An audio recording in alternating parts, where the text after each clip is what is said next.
successful YouTube channel. So let's go ahead and dive right in.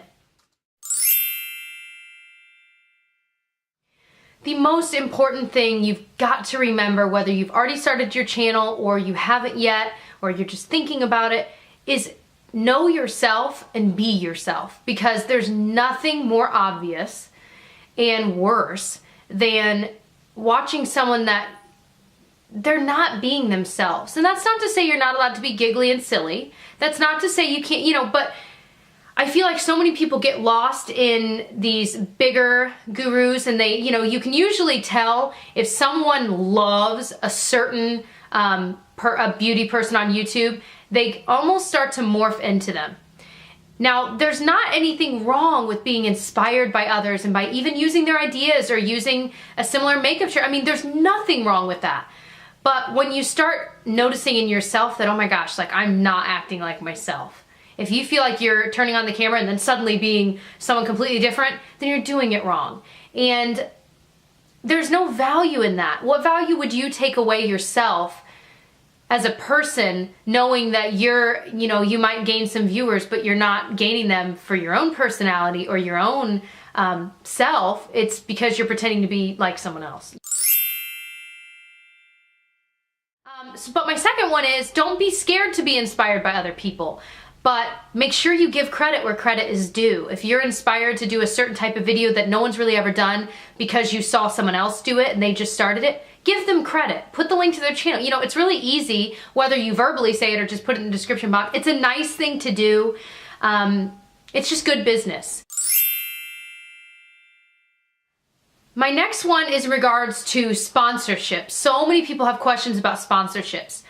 A sponsorship is when a company contacts you and basically says, if you will review this product or show this product in your video. Usually it depends on whether they want you to show it or maybe use it in a video, whatever. But they'll outline that and they will say, we will pay you this amount of money. It could be a lump sum. Sometimes it might be based on how many views you get, etc. Now, a sponsorship, you have to list that. That is something that you can get in big trouble if you don't have it in your description box for the FTC to see. This is a sponsored video. Now, the difference would be if it is something that was sent to you for free for review. That is not a sponsorship. So many people confuse those. A sponsorship is when you're getting paid to show it.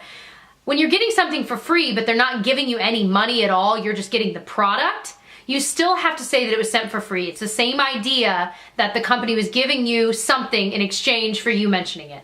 So it's the same idea as a sponsorship, but there's not necessarily monetary compensation for it. So knowing the difference between those two is important, but either way you have to list it. Now, in a lot of contracts with, especially for sponsored videos, you'll have like an actual contract to sign. They will list out, that they want you to show the product for this many seconds, or make sure you put this link in the description box, or you have to mention it first in your video, whatever it is. You do have to follow those rules.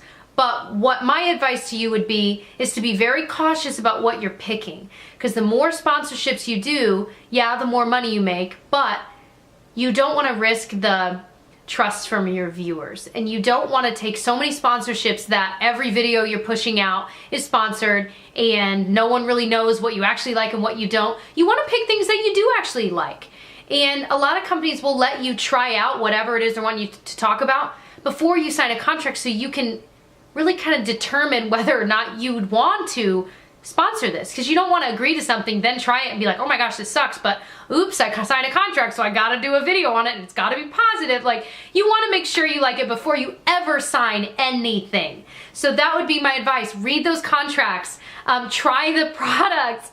So many people review things that I know are terrible, and then I see them talking in a video, and of course they've got listed that they're sponsored, they did all that right, but I'm like, girl, you're lying. Like, it's not. So, be cautious of that, because you don't want to sacrifice your trustworthiness for, $100 sponsorship. It's like, you've got to think about what is more important when you're doing this and why you're doing it. My other advice to you would be, if a company is reaching out to you, to just send you maybe a lip balm to try. I mean, whatever it is. Be honest with them before they even send it to you and say, okay, but I will be honest about my feelings towards it in a video. So if I do decide to put it in a video, whether it's a favorites video or a haul or a review, whatever, tell them up front that you're going to be honest. Some companies will not send it to you, or some companies will even if they're just sending you free products, they'll have you sign a contract. It's not quite as official, but they'll still have you sign a contract that says, I will show the product in a positive light. And you have to sign it before they'll send it to you.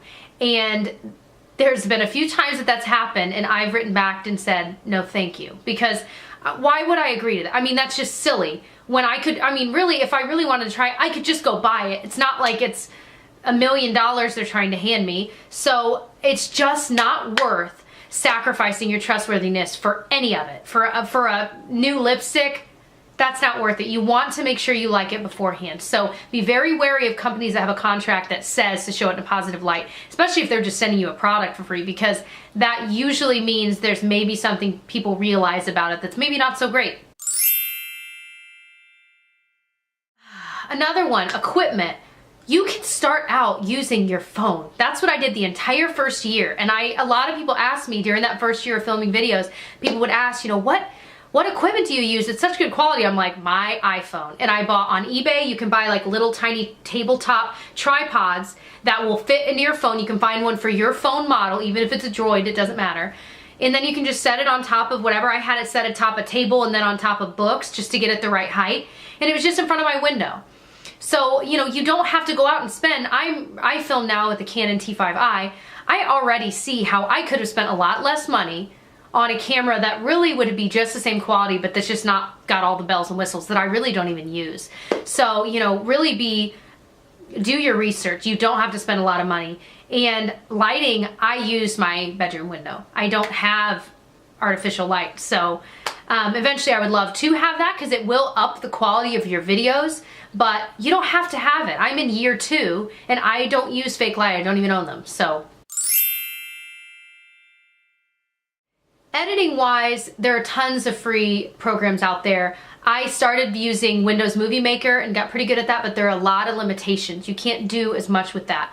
However, iMovie, you can do just a little bit more. And so when I switched over to a MacBook Pro, that's when I started using iMovie, and there's a lot more you can do with that. You can buy lots of really expensive programs. I haven't gotten into that yet. Really, I don't see the need for it yet because iMovie does everything that I need it to do.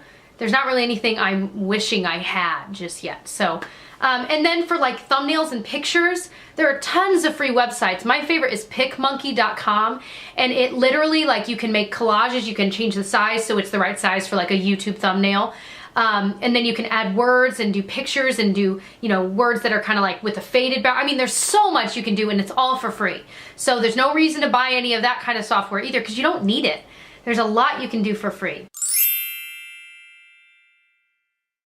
Another tip is that you don't have to get lost in what everyone else is doing when it comes to the types of videos. Everyone does, I'm trying to think of like the classic beauty guru videos. There's like get ready with me's, lookbooks. I wrote some down. Like a haul for every season or every time there's something new at the drugstore.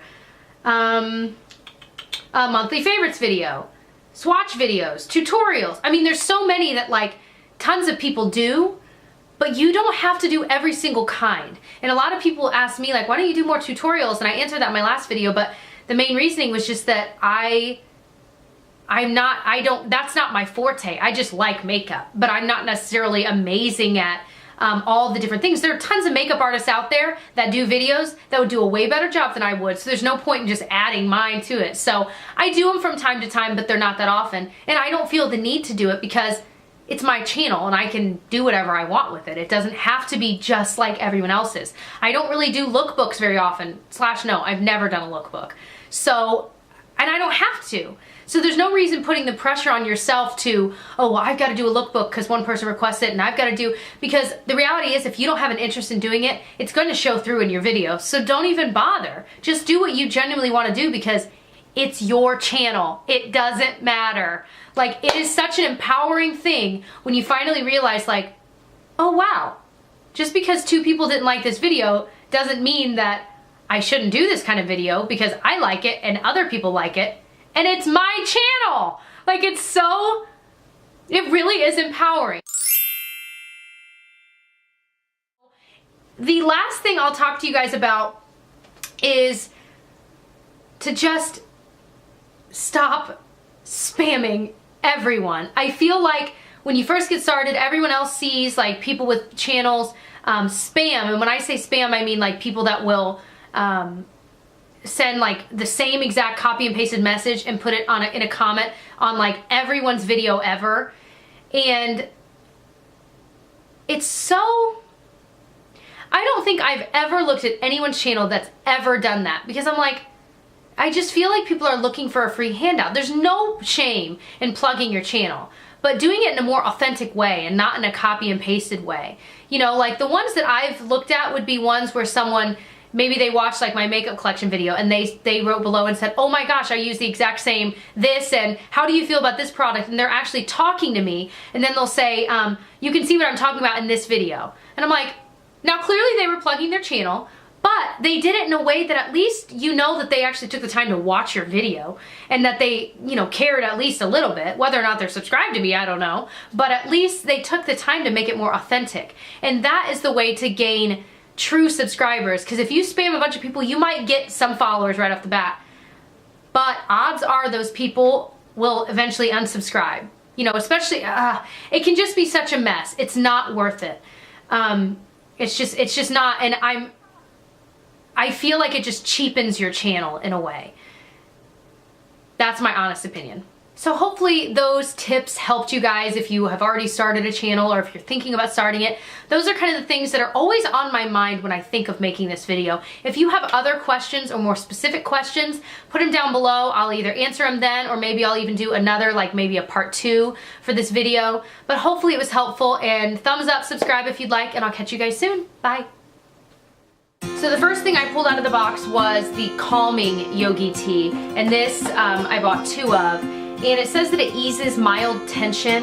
I had this one last night, and it is really calming, but I feel as though there was some flavor in it, and I'm not sure what it was that I was tasting that I didn't love for when I have a cold and my throat is really sore.